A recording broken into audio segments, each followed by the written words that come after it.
A local prison officer gets seriously hurt in a wrong-way crash this morning. Driver accused of causing the collision is suspected of impairment.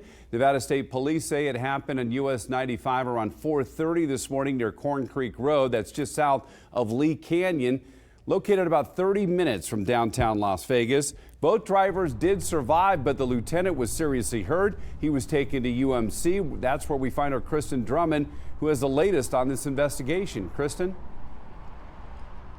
Well, Dana, the lieutenant was airlifted to UMC here behind me. I'm told he had surgery this morning, which was successful. He is now stable and resting. Meanwhile, the circumstances around this crash, which includes suspected impairment by the accused wrong-way driver, is frustrating the law enforcement community.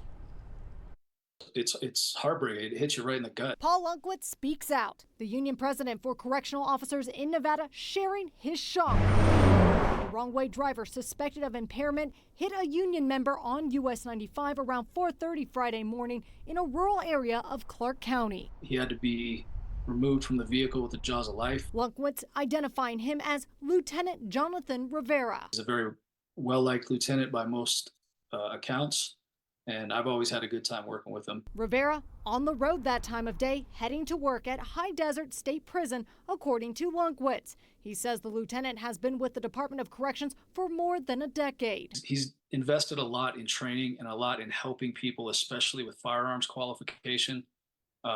He's done a lot on his own time to be more than proficient and more than capable of teaching the skills that are necessary. Nevada State Police identifying the wrong-way driver as 31-year-old Donovan Garcia Moreno.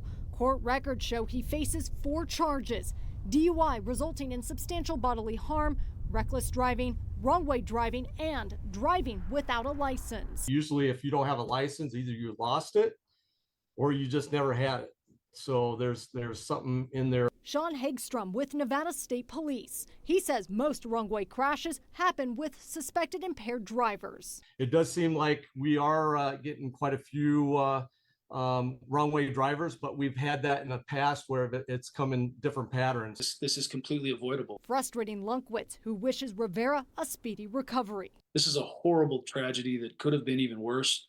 Thank the Lord that he's alive.